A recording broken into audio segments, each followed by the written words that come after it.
դեմ կամ եկեղեցակողցան հայտարարություններով է հանդես գալիս եւ ավելին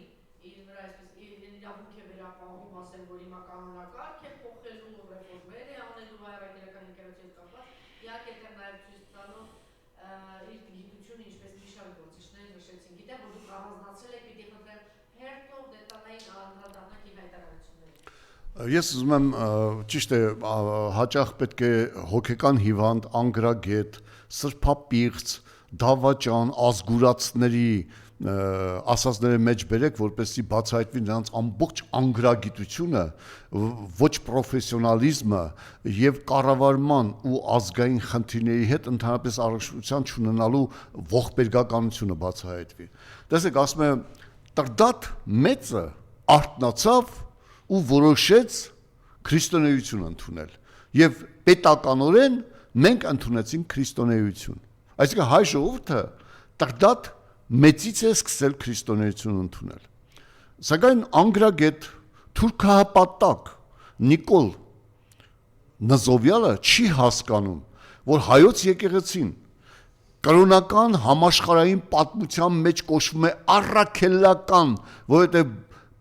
Բարդողոյոմոս եւ Թադեոս առաքյալները Հիսուս Քրիստոսի աշակերտներն են տարածել քրիստոնեությունը Հայաստանում, իսկ առաջին հայոց թագավորը, որն ընդունել է քրիստոնեություն եւ հայ ժողովուրդը ընդունել է քրիստոնեություն, եղել է ոչ թե Տրդատը, այլ հայոց միջագետքի տիրակալ Աբգար թագավորը, ով նամակ է գրել Հիսուս Քրիստոսին, հրավիրել է իր թագավորություն, որպեսզի Հիսուս Քրիստոսը ղեկավարի հայ ժողովրդի քրիստոնեության դարձի ողջ սրբագույն գործընթացը։ Իհարկե Նիկոլի համար, ով բոլոր որոշումները կայացնում է առավոտյան վեր է կենում, միած սրտիկ է նշում եւ սկսում է թալանել, սպանել, բռնաբարել հայ ժողովրդի եւ հայոց պետականությունը, Նիկոլի համար բոլոր կարևոր որոշումները ընդունվում են առավոտ արտանալու պահին, ինչ կորոշի դա էլ կանի, չի հասկանում, որ հայոց քրիստոնեության ընդունելության գործընթացը տևել է ուղիղ 300 տարի եւ մինչեւ հայոց պետականությունը առնչվի քրիստոնեության հետ Հայաստանում գործել են հարյուրավոր վանքեր եկեղեցիներ ժողովրդի կողմից կառուցված եւ քրիստոնեության ընդունումը ոչ թե որոշում է եղել, այլ արդյունք է եղել հայ ժողովրդի հոգեվոր զարգացման իհարկե դու դա չես հասկանա եւ չես հասկանա թե ինչու Սասանյանների դեմ պայքարում արշակուններն ընդունեցին քրիստոնեության ընդունել, դա պատմության դաս է, որը քո ուղեղին կամ նիկոլականների ուղեղին, քանի որ նիկոլականները անասունից ավելի անընդունակ են անալիտիկ մտածողության, վերացական մտածողության, հասկանալ թե ինչ է տվել հայ ժողովրդին եկեղեցին։ Եվ մի բան էլ ասեմ։ Նիկոլ, եթե դու ասում ես պետությունները ստեղծեցին կրոն ու եկեղեցի, ասեմ քեզ, որ Հայաստանի իրականության մեջ պետականորեն պետության կողմից ոչ մի եկեղեցի չի կառուցվել։ Ոչ մի եկեղեցի չի կառուցվել պետության կողմից։ Այն կառուցվել է կամ անձերի կողմից կամ համայնքների կողմից։ Օրինակ, բոլորդ գնում եք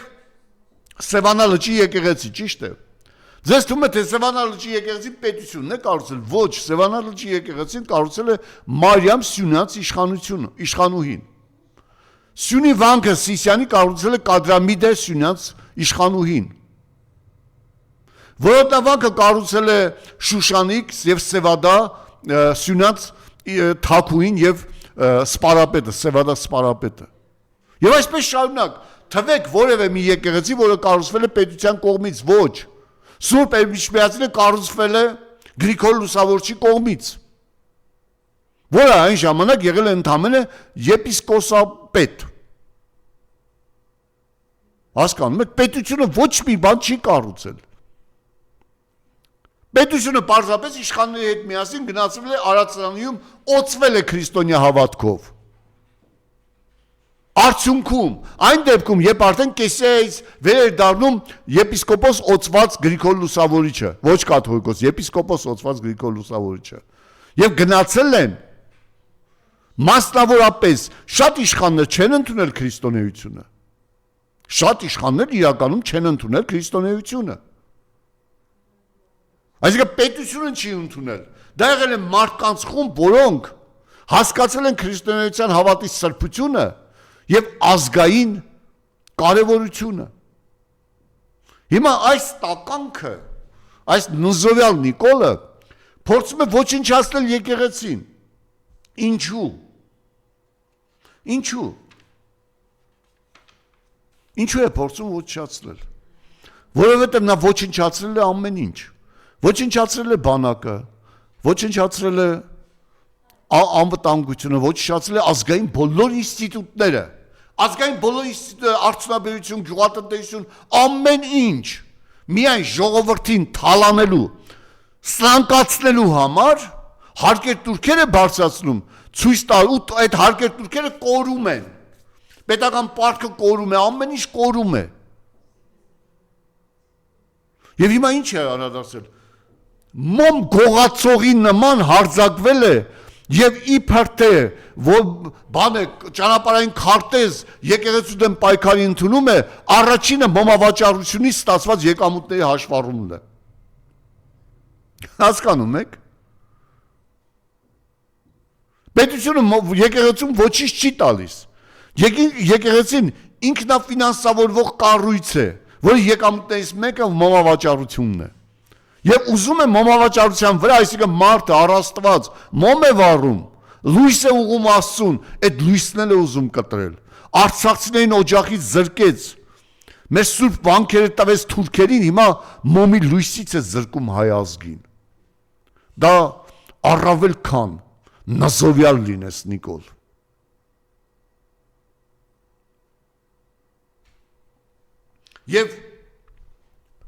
Եվ ես ուզում եմ բերել մի օրինակ։ Հայոց պետությունից անկախ գոյություն ունի եկեղեցին։ Քանի եկեղեցիներ գոյություն ունեն Հայաստանում, Նիկոլ Փաշյան, դու անգամ չգիտես։ Մենք ունենք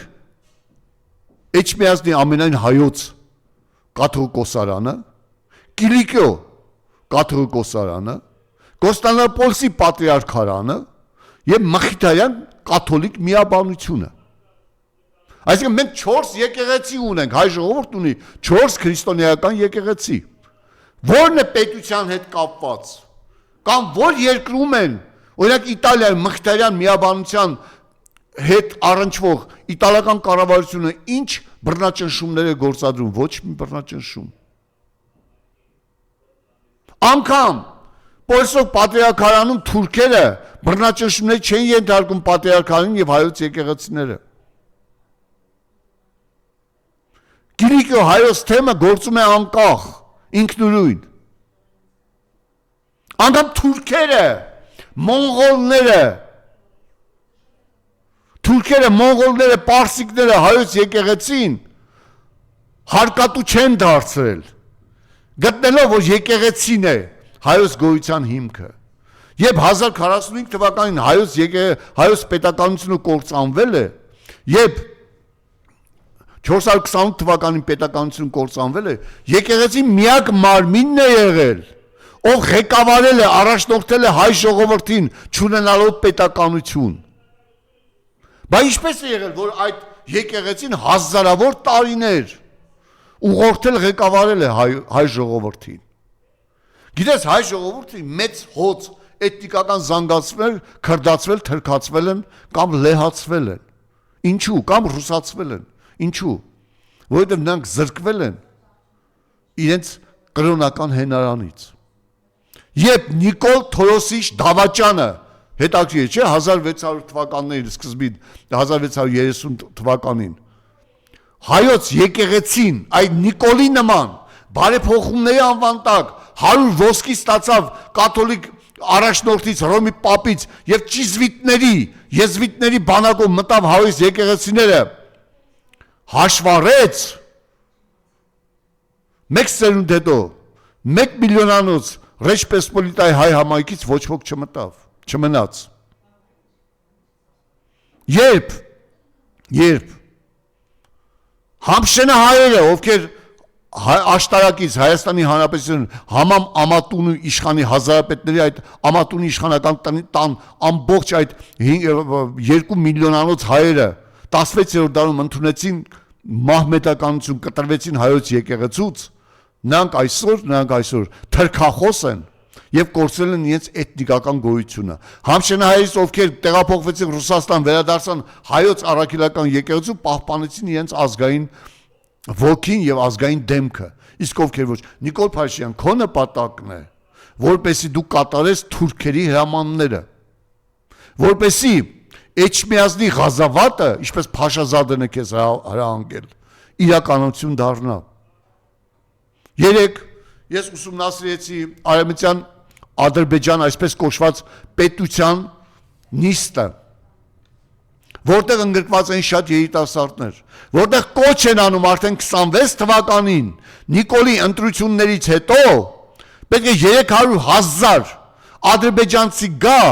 ինքնավարության իրավունքով ապրի Հայաստանի Հանրապետությունում, այն դեպքում, որ 1987 թվականին Հայաստանի Հանրապետությունում ապրել է ընդամենը 87,000 ադրբեջանցի։ 300,000 գալիս են զորքով,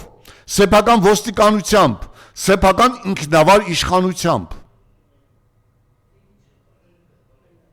Հայ ժողովուրդ, ահա Նիկոլի հակաեկեղեցական քաղաքականության ամբողջ իմաստը, որովհետև եկեղեցին մնացել է վերջինը, ով կարող է պաշտպանել հայոց իրականությունը, հայի գոյությունը եւ օր-առօր այս դավաճան սրիկան նոր մտքեր է արտահայտում։ Եվ ես ուզում եմ անդրադառնալ նաև այն բոլոր հոգևորականներին, ովքեր իրենց անձնական վիրավորանքների եւ չկայացած վիրավորանքների համար հարել են դավաճան Նիկոլին։ Նիկոլը ժամանակավոր է, ձեր անունը հավերժ է, եւ դուք բրացեց եք լինելու հավատացյալների իրական հայերի կողմից։ Բրացեց հոգևոր իմաստով։ Այն որ Շիրակի հպարտ բնակիչները դավաճան եպիսկոպոսներին ամենամեծ անեծքն ու նզովքին էին արժանացնում եւ նրանք փախչում էին թաքնվելու իրենց շքեղ մեքենաների մեջ, որովհետեւ շքեղ մեքենա կարող են ունենալ միայն այն հոգևորականները, ովքեր Նիկոլի հետ համագործակցում են։ Նժովքի արժանացան։ Այսօր ես շնորհավորում եմ բոլոր հայերին, ովքեր 7 վերք եկեղեցում կմասնակցեն այն պատարագին եկեղեցու մաքրազերծման պատարագին։ Եվ ասեմ ձեզ, որ այդ նզովյալները, ովքեր եկեղեցու դեմ արշավ են գործել, ովքեր ոստիկանության եւ ԱԱԾ-ի շղթաներով հարձակվում են եկեղեցու վրա, փակում են եւ կնքում են եկեղեցին, հասկանում եք։ Վերջին անգամ Հայաստանի հայ ժողովրդի պատմական Հայաստանի տարածքում եկեղեցիները կնքվել են միայն Հասկերտի հրամանից հետո, կրոնափոխության հրամանից հետո։ Հասկերտն է կնքել հայոց եկեղեցիները վերջին անգամ, դրանից հետո ոչ մի եկեղեցի չի կնքվել մինչև 1915 թվականը Եղարդի ժամանակ։ Սակայն այն ժամանակ անգամ եկեղեցիները ոչ թե կնքվել են, այլ թուրքական իշխանության հրովարտակով վերածվել են մզկիթների։ Խաչերը հանել են, թուրքական դրոշներ են բարձրացրել։ Այնինչ հրամանում է, այնինչ ցանկանում է անել Նիկոլ Փաշինյանը։ Այսինքն ասում է, խաչերը հանեք, հայոց պետական դրոշները բարձրացրեք եկեղեցիների վրա։ Ով է խանգարում եկեղեցու դիմաց հայոց դրոշը բարձրացնել, պետական դրոշը։ Եկեղեցու վրա խաչն է հուրհրատում, որպեսզի մարդկանց հոգիները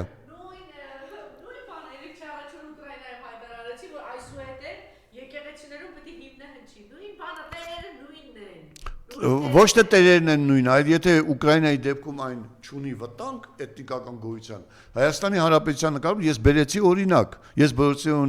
Հայաստանի Հանրապետության մեծագույն մասը քրդացվեցին հավատի ուրացության համար։ 2 միլիոն համշենահայեր կորցրեցին իրենց էթնիկական գոյությունը, երբ մահմեդական դարձան։ Ես բերեցի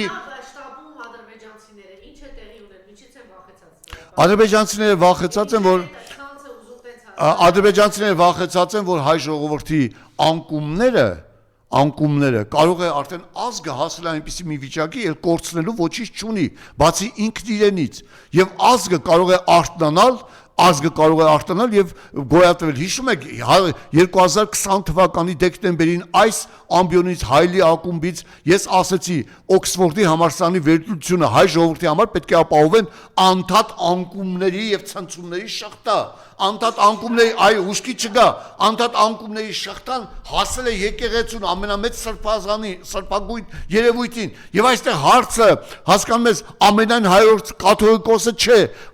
հարցը հայ ժողովրդի հոգևոր գոյության հարցն է, առանց այդ հոգևոր գոյության չի կարող գոյություն ունենալ։ Ես բերեմ վերջին օրինակը 1750 հայ գեներալներ են ծառայել ռուսական կայսրությունում, ովքեր հայոց եկեղեցուց հեռացել են, նրանք ծերունդները դադարել են հայ լինելուց։ 1630 թվականին 1 միլիոն հայ է ապրել Ռեջպոսպոլիտայում, որովհետև 1410 թվականի Գյունվալդի ճակատամարտի ժամանակ 500,000 հայ է ապրել, հետագայում դարձել է 1 միլիոն, հոգևոր գրքերն են ասում, երբ Նիկոլ Թորոսիչ դավաճան տականքը 100 ոսկով հայոց ժողովրդին կաթոլիկ դարձեց, մեկ սերունդ հետո Ռեջպոսպոլիտայում հայ չկար, Լվովի հանճարեղ հայ, մեծագույն հայ եկեղեցին դարձավ կասյոլ, եւ հայերը դադարեցին գոյություն ունենալուց։ Հիմա թուրքեր ուզում են օկուպացնել այս երկիրը, 300,000 թուրք է գալիս այս երկիր, ունենալու են իրենց բանակը, ունենալու են իրենց ոստիկանությունը, ունենալու են իրենց ներքին ինքնավարությունը, ունենալու են անկախ ֆինանսական կառույցներ եւ հաշվետու չեն լինելու։ Եվ այստեղ 300,000-ից մեկ սերունդ հետո արդեն դարձնել են հարակվեն անցկացնում եւ Հայաստանը գոյություն չի ունենալու։ Ոչ ոք չի ների աշխարհի հնագույն ազգերից մեկի ֆիզիկական ոչնչացումը եւ պետականության կործանումը, այն կատարվում է Նիկոլ Փաշինյան եւ Ալիևի կողմից համատեղ։ Ալիևը վերջերս հայտարարել է հետեւյալը. ուժն է ծնում ապագան։ Իսկ այս տականքը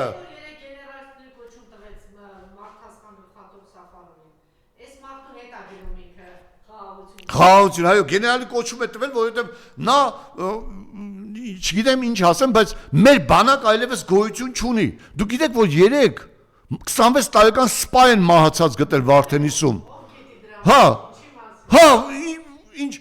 հիշում եք, մի զինվորի ինքնասպանության համար ճանապարհներ էին փակում սորոսական վիժվածքները եւ հայ ժողովրդին հասնում են հոգեկան ցնցման այնպիսի աշխան, որ իսկ սեփական բանակն ու իշխանությունը ատում էր։ Իսկ այդ տականքները սպան, մահացած է գտնվել ու ոչ մի խոսք, ոչինչ, սպանել են, բայց ոչ մի խոսք։ Ազատի 16 զինվորների այրումը մինչև այսօր իրավական գնահատական չի արժանացել, որովհետև չեն ուզում խոստովանել, որ դա թուրքն է արել, ուզում են գցել մի խեղճ կապիտանի վրա, հասկանում ես, միայն իրենց այդ կեղծ կապիտուլյացիան քաղաքականությունը անցնի։ Եվ ես ավելին ասեմ, երեք Արաբական Էմիրատներում Լսեք, հայոց եկեղեցին համաշխարհային եկեղեցի է, միակ հայոց կառույցն է, որը համաշխարհային է, այսինքն աշխարհի 190 երկրներում հայոց առաքելական Էջմիածնի կաթողիկոսան ունի իր ներկայացուցիչները։ Հասկանում եք, ես գնում եմ Գլենդել, 2 հայոց եկեղեցի կա, Կալինինգրադում հայոց եկեղեցի կա, Փարիզում հայոց եկեղեցի կա, Լիսաբոնում հայոց եկեղեցի կա, Ճենովայում հայոց եկեղեցի կա, Իտալիայում հայոց եկեղեցի կա։ Հասկանում եք, ամեն տեղ, Ռուսաստանում հայոց եկեղեցիներ կան, Ուկրաինայում, ամեն տեղ։ Եվ այդ եկեղեցիները կապ չունեն պետության հետ։ Այն ինքնուրույն կառույցներ եւ այդ բոլոր եկեղեցիներում նսովք է հնչում Նիկոլի եւ նիկոլականների հանդեպ, որտեղ բոլորը տեսնում են, դուք հիշում եք այդ կադրերը, որ սփյուռքահայերը են մի Գլենդելից եկած մի հատ միասեռական ոչնչություն կա, որ գնացել են փող հավաքելու, ասել են ուր է մեր 170 միլիոնը, որը Նիկոլը մսխեց 44 օրյա պատերազմի ժամանակ, լափեց, գողացավ, ու այդպես էլ պատասխան չտվեց։ Որովհետև այդ կառույցները արդեն գիտեն ինչ է կատարվում։ Հասկանում եք։ Հետո երբ որ 300,000 ադրբեջանցի բերի եւ դրանից հետո ֆարզը ինչ են անելու մեզ հետ, որ քան լռություն լինի աշխարհում։ Ոչ միայն քան լռություն լինի։ Կառույցները Այո, հայերին կսպանեն, ինչպես մորթել են եւ մի իրեն հոգեվորական կոչվող ոչնչություն, ով ասում է բանի 7 վեր եկեղեցու,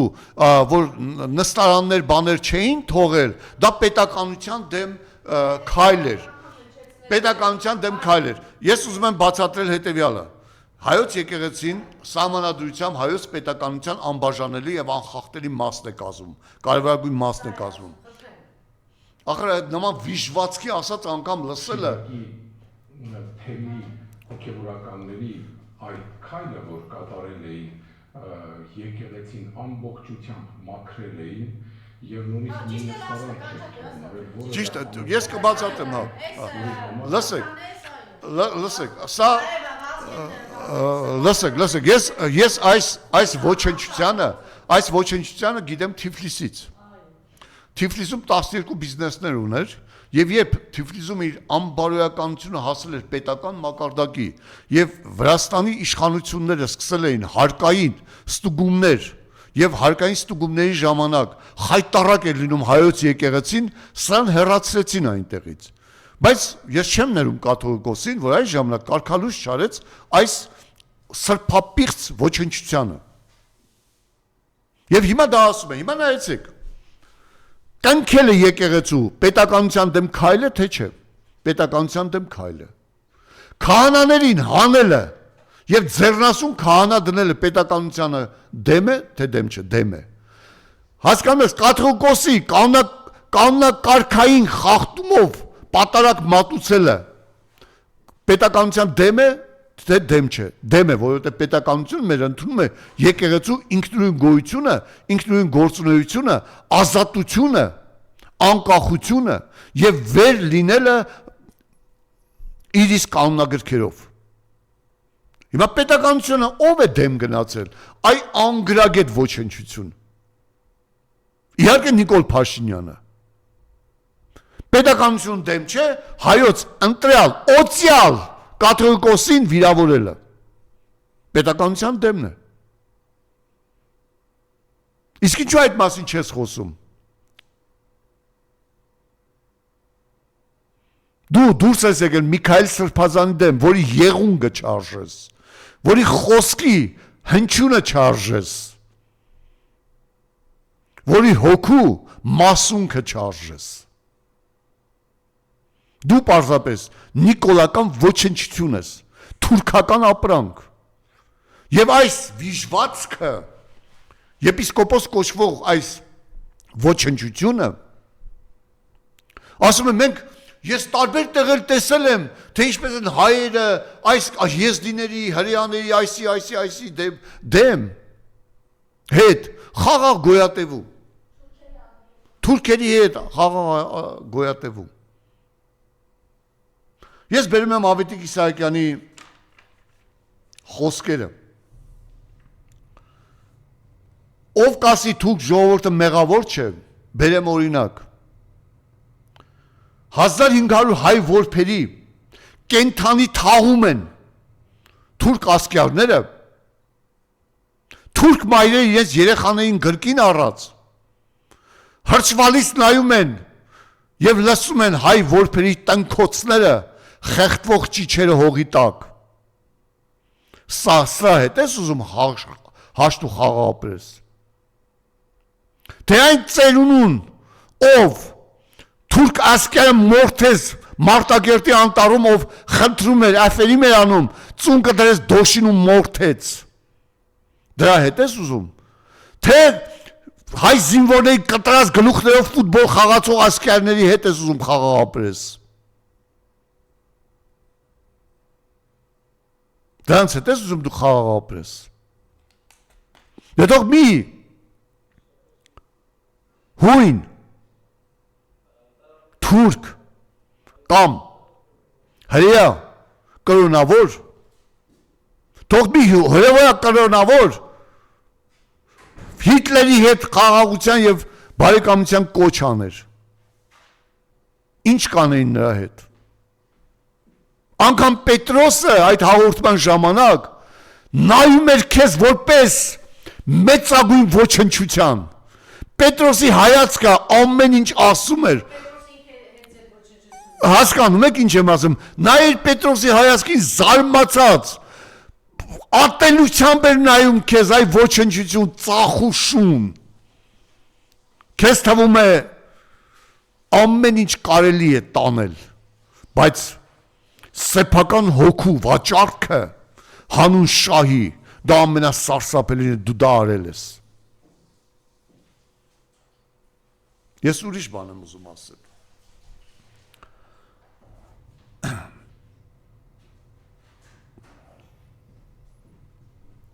Ես ուրիշ բան եմ ուզում ասել։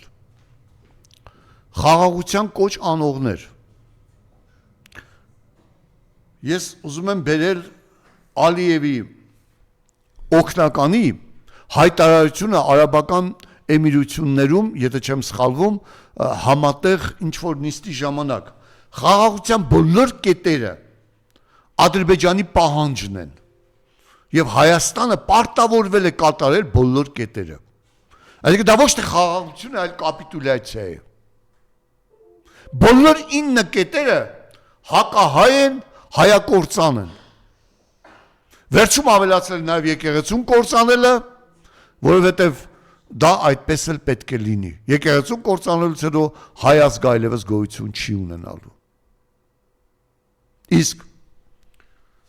Այսպես ինչ կատարվեց Գյումրիում,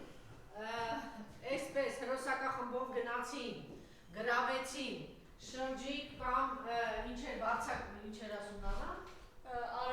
արենդով վերցրած սրբազանների քահանաների հետ գնացին, արարողություն արեցին, դուք տեսաք գյումրեցի կանայք ինչ էին անում։ հա, ես տեսա։ Շպրտեցին, ոնց բռնդեցին, ավելին այսպիսի բան չի եղել, ինչպես ասեցին, ուրեմն սատանայի, այս ամենը սատանայի թելադրակն էր, սատանայի ոգով էր, եւ իրենք մակրագործեցին։ Նախ ասեմ հետեւյալը։ Գյումրու հրապարակը դատարկ էր ընդհանրապես։ Կարծես ոչ թե հայոց վարչապետն է գնացել, հայերի վարչապետն է գնացել այնտեղ, այլ թուրքական ստրուկ է գնացել պորնոաստղի հետ միասին։ Հասկանում եք։ Թուրքական ստրուկ։ Այնտեղ գտնվել են 2800 ոստիկաններ եւ 300 ԱԱԾ-ի աշխատակիցներ։ Պատկերացնում եք։ Ոստիկանապետերը, այն ոստիկանապետը այդ գնդապետը, որ գորշ հայացքով նայում էր, այն բանը Նիկոլի Արամ է կար, որ նռնակները նետեց ժողովրդի վրա, հետո հանեցին ու ոչ միայն ջանդամ, քրեական գործ են հարուցում հիմա վրան, որպեսզի լռի, թե ով է տվել այդ զարյաների օգտագործումը ժողովրդի մեջ, արդեն քրեական գործ են հարուցում վրան, եւ ամոթից տնից դուրս չի գալիս, որովհետեւ մի անգամ դուրս է գալիս, հարևանները զիբիլ են շպրտեվեր են։ Հասկանում եք։ Սա է նրանց ճակատագիրը, իրենց պաշտոնի համար ողորմելները, բայց ես ասեմ, եկեղեցում ամենաբարձրը ծախու քահանայի ձայնից ավելի բարձր, ծախու քահանայի ձայնից ավելի բարձր հնչում էր հավատավոր կանանց կոչերը, Միքայել Սրբազանի մեծարման եւ կաթողիկոսի մեծարման կոչերը։ Եվ բացի դրանից, դուք չնկատեցիք, ես շատ ուշադիր նայեցի, անգամ քահանան ով երգում էր, ես խնդրում եմ, եթե այդ կադրը կտեսեք, նա չէր երգում, նա դողեցնում էր։ Նա դողացնում էր, նա ձայնը դուրս չէր գալիս։ Նա այնպես էր պատարակը մատուցում, կարծես զգում էր իր մեղավորությունը, զգում էր իր սրբապղծությունը եւ զգում էր, որ ինքը խոսում է նզովյալ տականքների առաջ։ Իսկ Նիկոլի հայացքը բազմախոսուն էր, կործանված, ոչնչացված, հոգեկան ֆիզիկական ցնցումների մեջ գտնվող դավաճանի հայացք։ Նիկոլ, դու գիտես, քեզ ոչ ոք չի ներելու, ոչ ոք, անգամ այն նրանք, ովքեր քո կողքին են, նրանք առաջինն են նետելու ատելության քարը քո վրա։ Եվ առաջինն են իրենց այրված որդիների վրեժը լուծելու քեզնից, իրենց ստորացումների վրեժը լուծելու քեզնից, չեն ներելու ոչ մեկը քեզ, և քո վախեցած հայացքը, շփոթված հայացքը, դա էր ասում, հասկանում ես, Եվ կինը ասում է ջուրս միացրում Նիկոլ, դու վախեցած փախչում ես։ Ձայնն անգամ կնոջ, պարավ կնոջ ձայնն անգամ քեզ հոգեկան ցնցման մեջ է գցում, որովհետև դա բեմականացված չէր, հանկարծակի էր երևի։ Այդ կինը ջուր էր ուզում քեզնից։ Դու փախար, վախկոտ, ոչնչություն։ Դու փախար։ Դու փախար, հասկանում ես։ Բոլորից փախար։ Հո ինքդ քեզնից եւ հայի վրեժից չես փախչելու։ Եվ 705 թվականին 5000 հայ իշխանների այրում են Խլատի եւ Նախճիվանի եկեղեցիներում 1205 թվականին, ուղիղ 5 տարի հետո Զաքարի եղբայրները Խլատի ու Արճեշի մսկիթներում 50000 հրեաների ներեցեք 50000 արաբ երևելիներ են այրում վրեժ լուծելու համար։ Հասկանում եք։ Ռուբեն իշխանը Գագիկ երկրորդ թագավորին սպանողի ամբողջ ընտանիքը ոչնչացրել է։ Բոլոր 30 դավաճանները եւ 700-ի մոտ թուրք դահիճներ հայոց ցեղասպանության բոլորին հայերը ոչնչացրել են։ Արցախ այսօր ամեն ինչ անում ես Արցախը չհիշեն։ Ամեն ինչ անում ես։ Մի ինչ որ դավաճան սրիկա, հորը դավաճանած սրիկա, եւ ասում է դաշնակներն են մեղավոր Արցախը հանձնել են։ Հասկանում ես բոլորը մեղավոր են, բացի Արցախը հանձնած ստորագրած ոչնչությանը։ Ինչ է ասել Էրդողանը, երբ Արցախը հայաթափում էին։ Ես բերեմ ուղղակի Էրդողանի խոսքերը։ Ամեն ինչ համաձայնեցված եւ պայմանավորված է Նիկոլ Փաշինյանի հետ։ Ամեն ինչ Արցախի հայաթափումը համաձայնեցված ու պայմանավորված է եղել քեզ հետ։ Նիկոլականներ դե հիշեք ձեր տիրոջ, իրական տիրոջ ֆինանսավորող Էրդողանի ասածները։ Ես հիմա անցել եք հայոց եկեղեցին ոչնչացնելու, չեք կարողանալու։ Չեք կարողանալու։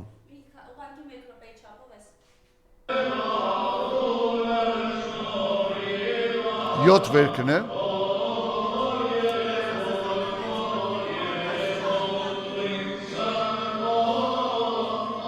Լավ։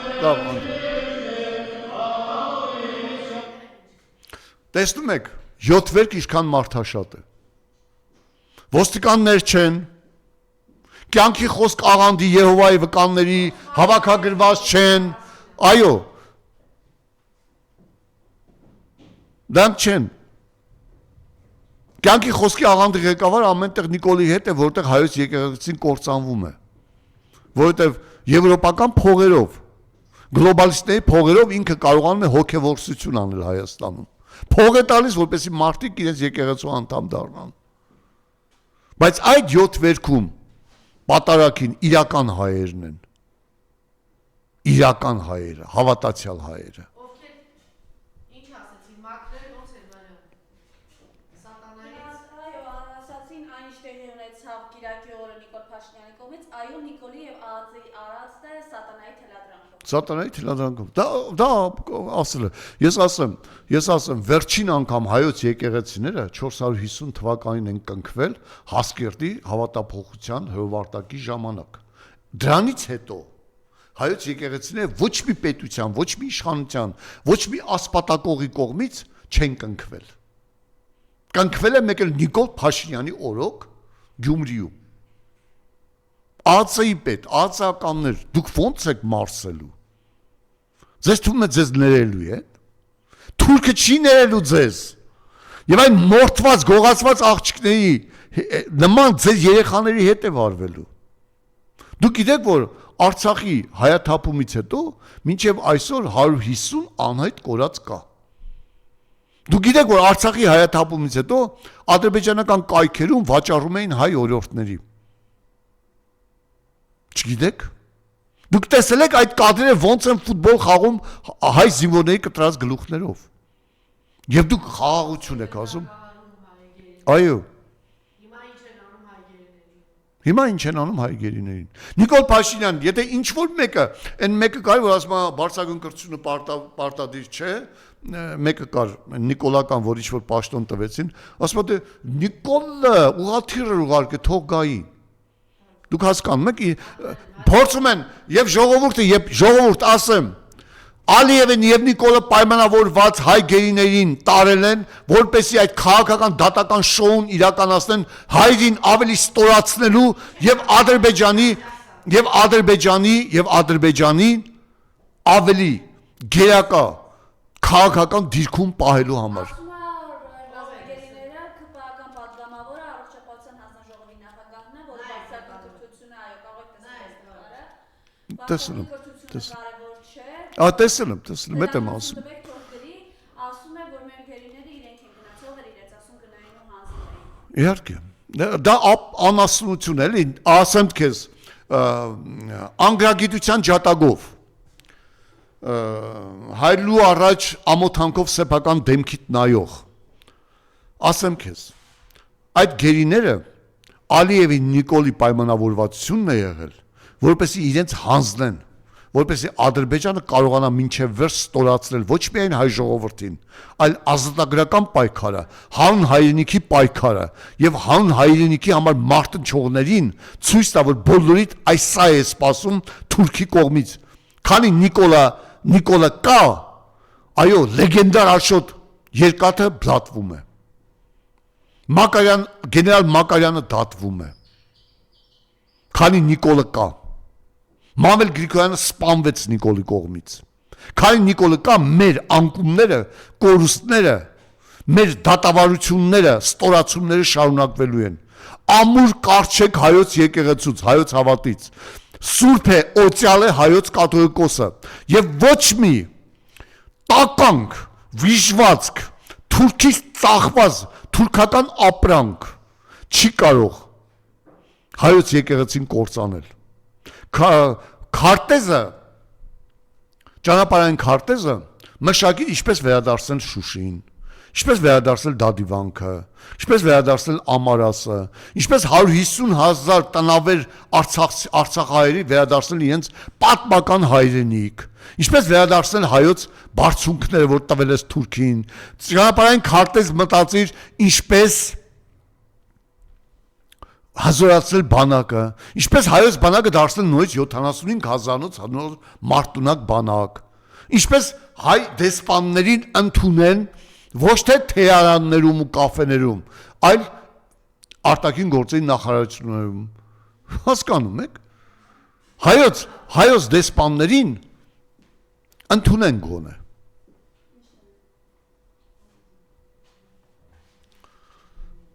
Եվ մենք երեք տեսանք օրը ցերեկով Դալմայի ավտոկայանատեղիում ծեծի է ենթարկվել քաղաքական գործիչ, ըստեյության մահափորձ է դա նախկին պատգամավոր Միհրան Հակոբյանը եւ երեք տելեգրամյան Ալեքսես Բոլոլան գրել է, որ ըստեյության դա կապված է այն գրառման հետ, որը այո, ելույթի, այո։ Նաեւ 168-ին տված հարցազրույցում Միհրան Հակոբյանը հայտնել է, որ ունի հիմնավոր կասկածներ արդյոք Իսկանդերը դեռ գտնվում է Հայաստանում թե ոչ եւ արդյոք հայ ժողովուրդը պաշտպանված է թե ոչ։ Այս սկանդալային Միհրան Հակոբյանը իմ հարևանն է։ Երևի բոլորը մոռացել են, թե ինչպես 18 թվականին նռնակ նետվեց նրա մեքենայի վրա։ Բոլորը մոռացել են այդ բաները, որ Նիկոլ իշխանության գալուց բռնություններ ճնշեց։ Հա, իմիջիալուց ասեմ, Տիկին Թոմասյան, դուք գիտեք, չէ՞ որ իմ մեքենայի վրա է կարակոծը, որը տեղի ունեցել 5 տեսանկարող սարքերի ներկայությամբ չկա։ Միրան Պողոսյանին ծեծի է ընդհարկել դիմակավորված անձինք։ Ընդ որում, ամբողջ Դալմայում բանը կան տեսանկարող սարքեր, բայց սակայն ոչ միտեղ չի նկարահանված, թե ինչպես են մեքենայով, որ համարի մեքենայով են եկել, որովհետև ասում են այդ մեքենան օպերատիվ համարանիշներ ունի, իսկ օպերատիվ համարանիշներ ունեն Հայաստանի ոստիկանությունն ու ԱԱՑ-ն։ Օպերատիվ համարանիշներով եկել են, այդ օպերատիվ համարանիշների գաղտնիությունը ապահովում է եւ նրանք չեն, այսինքն ով է ծեծել Միհրան Հակոբյանին, ով է մարմնական վնասվածք հարուցել։ Նիկոլ Փաշյան, հետո հայտարարում ես բռնությունը տեղ չունի Հայաստանի Հանրապետությունում, քաղաքական եւ իրավական գնահատական կտա, ինչու՞ ես հրահանգում, գրավոր հրահանգում բացահայտել Միրանին ծեծողներին, մարմնական վնասվածք հասցնողներին։ Չէ՞ որ դա քո հրամանով է եղել։ Եվ անդրադառնամ, այո, բանակից կորել են երկու տեսակի զենքեր։ Հոբ համակարգեր եւ Իսկանդեր։ Ես բերեմ ձեզ մի օրինակ։ Երբ Նիկոլը ասեց, որ Իսկանդերը պայթել է 10%-ով, լուրջ չընդունեցին։ Եվ Իսկանդերը կրակել են, սակայն գիտես կա, Ռուսաստանը մեզ փչացած զենք է տրել, այն պայթել է 10%-ով։ Ընդ որում, ես խոսել եմ Հոբ գեներալի հետ ռուսական բանակի, ասում է Իսկանդերը, եթե իր ամբողջ ծավալով չկրակվի, նա երբեք իր տեղից չի փոկվի։ Այսինքն Իսկանդերը հրթիռ է, որի մարտական գլխիկը չի կարելի փոխել։ Եվ եթե այդ գլխիկը չլինի, այն չի թրջի։ Իսկ գլխիկը պետք է լինի ամբողջական։ Նիկոլ Ստախոսը Իսկանդերը ծաղրեց, հեղինակազրկեց, իսկ հիմա Հայաստանի Հանրապետության, ես խոսել եմ հրետանահրթիռային զորքերի իմ մարտական ընկերներից մեկի հետ, որը հիմա Հայաստանի Հանրապետությունում չէ, նա եկել էր կարճ ժամանակով նորից հետ գնաց, ասված Հայաստանի Հանրապետությունը այլևս Իսկանդեր չունի, դա արդեն 2 տարի է չունի Հայաստանի Հանրապետությունը Իսկանդեր։ Այն վաճառվել է կամ Ադրբեջանին, կամ Թուրքիային, կամ Իրանին։ Այդ 3 պետություններից մեկը։ Քանի որ Իրանը Ռուսաստանից այդ Իսկանդերների ձեռք է բերում, դժվար թե Իրանը այն վերցնի, բայց Թուրքիայի եւ այլ երկրների համար Իսկանդերն ունի գերհզոր նշանակություն, որովհետև այն ռուսական հարվածային կարևորագույն համակարգերից մեկն է։ Եվ իրոք կան կասկածներ, ես կիսում եմ Միհրանի կասկածները, որ Իսկանդեր համակարգը եւ S300 համակարգերը այլևս Հայաստանի Հանրապետությունում չեն։ Այո, եւ դրա համար, քանի որ Միհրանը այդ ասել էր, իրեն պետք է վախեցնեին, որովհետև դա պետական դավաճանություն է։ Նաև ասեմ, այս 300 համակարգերն են շատ կարևոր եւ Թուրքիայի համար ունեն մեծ նշանակություն։ Իսկ դրանք չկան արդեն Հայաստանում։ Եվ հայտնի է, որ Միքայել Սրբազանը առողջական լրջագույն խնդիրներ ունի եւ անհապաղ վիրահատություն է իրեն անհրաժեշտ, ավելին 3 արդեն ինֆորմացիա կա, որ Միքայել Սրբազանը անգամ իր միջոցներով դիմել է, որպեսզի կոնկրետ մի հիվանդանոցում օգնություն ստանա, վիրահատվի, բայց 3 արդարադատության նախարարը հայտարարում է, որ իրենք փաստաբաններից դիմում չեն ստացել, որը հետագայում պարզվեց, որ կեղծիք է, սուտ է, խնդրեմ ինչ են անում։ Ընդհանրապես 24 մարդ քրեակատարողական հիմնարկներ։ Ինչպես։ Միայն այս տարի 24 մարդ քրեակատարողական Հիմնականում մահացել է։ Գիտեմ, ես ասեմ ձեզ, որ ստախոսությունը մանիպուլյացիան այս ոչնչություն իշխանության ձեռագիրն են։ Հիշում եք, երբ քննչական ծառայության պետը, քննչական կոմիտեի պետը հայտարարեց, որ Սրբազանի հետ կապված հայտարարեց, որ այս բաներ Սրբազանը դատարանում ասես, որ սուտ է ասում։ Այսինքն ստախոս է։ Նույնը այս արդարադատության նախարարն է սուտ ասում։ Հասկանում եք, ասում է, քաղաք բանտարկյալներ չկան Հայաստանի Հանրապետությունում, արդեն 160 քաղաք բանտարկյալ կա։ Քաղաք բանտարկյալ են նաև, գիտես, նրանք, ովքեր Գյումրիում 29 մարդիկ, ովքեր կալանավորվեցին իրենց քաղաքի պատիվը ընտրված, իրենց կողմից ընտրված համայնքի ղեկավարին պաշտպանելու համար։ Դա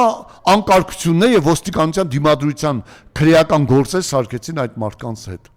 Փորձում են կոտրել եւ Գյումրին առհամարանքով պատասխանեց։ Ստում ես արդարադատության նախարար, շատ է ստում,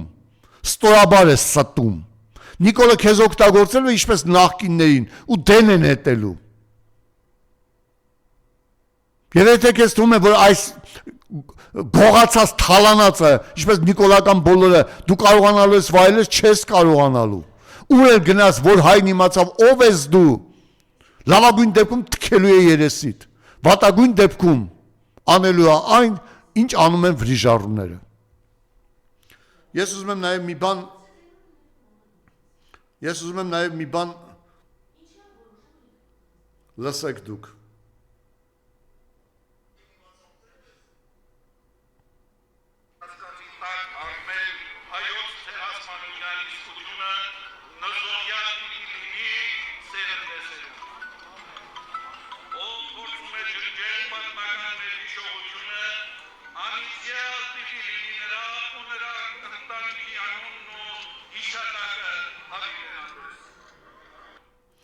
Ահա թե ինչու է Արշակ Սրբազանը բանտում, որովհետև նա նզովյալ հայտարարեց հայոց ցեղասպանությունը ուրացող Նիկոլին եւ նիկոլականներին։ Նզովյալ համարեց պատմության հիշողությունը հայոց միջից ջնջող Նիկոլին եւ նիկոլականներին։ Ահա թե ինչու է Արշակ arczepiskopos-ը բանտում եւ ինչու է ներտ տականքը հմեկում Նիկոլ Քարուզում։ Տարբերությունը եպիսկոպոսների եւ սրբազանների տեսեք հայ ժողովուրդ։